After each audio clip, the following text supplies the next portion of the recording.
So again, it's very much about customizing to your customer categories. Some customer categories would want that touchy-feely, oh my hand all the way. Others are more like, no, I get it, you know, just send it to me.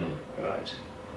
So, and that goes back to that customization thing again, is we should be treating all customers the same by doing a standardized process and trying to force fit the customer into the process.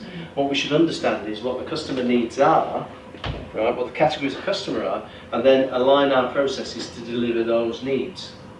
That outside-in again working backwards. Right. Another perspective on customers as well, and we had a discussion once or twice during the week about this, but there are, from our perspective with outside-in and customer centricity, customer experience and so on, there are three categories of customer that all organisations have. All right. Primary customers are where the money comes from. All right. So if you think about government, you as a citizen, where do they get their money from? Taxation, don't they? Yeah? That's where the revenue comes from for them. If you're a charity, where does the money come from? Donations, that sort of thing, right? So it works in all situations because it's that money that is the lifeblood of an organisation in terms of keeping it going. You know, actually being able to run a business. It needs that money, so wherever it gets it from. So if you're in a complete monopoly situation and the government are allocating funding, right, that still applies. There isn't anywhere where it doesn't apply. You then have another category of customers, secondary customers, people who are interested in the process success but not directly involved. So that could be, for instance, management teams, it could be regulators, compliance people, it could be a whole bunch of people, it could be your business partners who have outsourced the work to you, right? You're doing it, they're interested in the success of the process but they're not directly involved. Yeah. Shareholders, right? They're secondary customers. Right? And then the last category is internal. And when we say internal, we don't mean internal to your organisation, we mean internal to the customer experience you're delivering. So going back to Terry's example, the assessors and the contractors and so on like that would have a relationship with you as the insurance company with their internal customers. Okay. Also think about the Virgin ethos, where the customer that Richard Branson cares the most about is his staff member. That's an internal customer.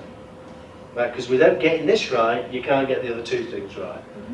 Now that's not for everybody, but that ethos is pretty much how Uber operate their business. Their internal customer is the driver. Right? That's where all their focus, 90% of their focus is.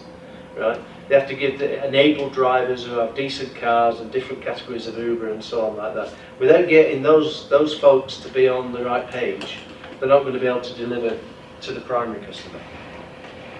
Does that make sense? If you start thinking about that, you get a lot more clarity around what category of customer, what type of category of customer are we dealing with. But it allows you to do this for all of them. So as we said at the start of the week, it's completely scalable from, you know, a task to the enterprise to the universe. There's that scalability. But there's also the scalability where you're focusing from the outside in on who are our customers and what are we delivering. Now, the most of us in large corporates or enterprises will find out that we're actually working for internal customers.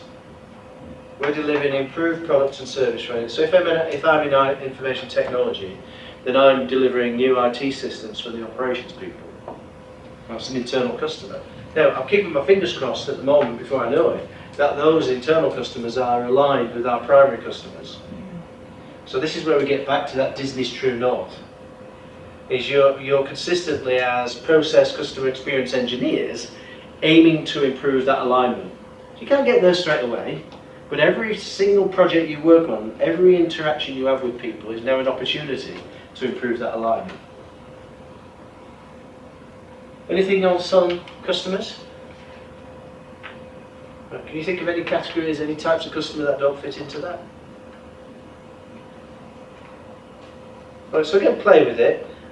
Dom and his team and our guys and so on, you know, we'll answer questions. You know to contact us and let us know. So when you're in a real life situation, you come up against somebody challenges you, which they will do, right? You know, don't be out there on a limb and try and answer it yourself if you don't know the answer. You know, just let us know, and we'll give you, because all the questions have already been asked, right? So usually it's just a case of reframing the question and coming up with the answer then. All right. Can I ask a quick question on customers? Of course. So I'm just thinking about in my business, we have our main source of money is the members and their account balances, but we get members through having relationships with employers who sign up their new employees to be members. So what kind of category would those employers be?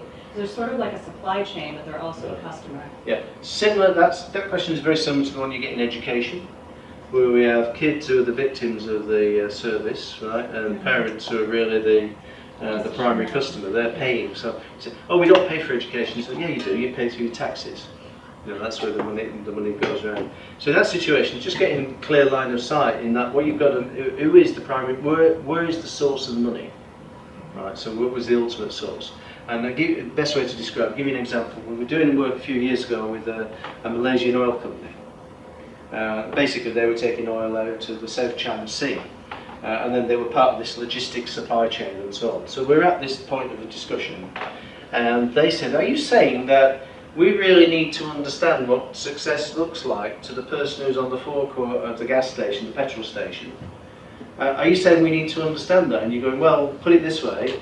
How many people are there between you and the primary source of revenue?" And they go, "Well, we've worked it out, it's about 10 steps in the supply chain." But what you need to know is that you're a hostage to fortune of everybody else in that supply chain that sits between you and the cash. You need to know that. Now you have a choice, right? We can either start partnering with other people in our supply chain, or we can own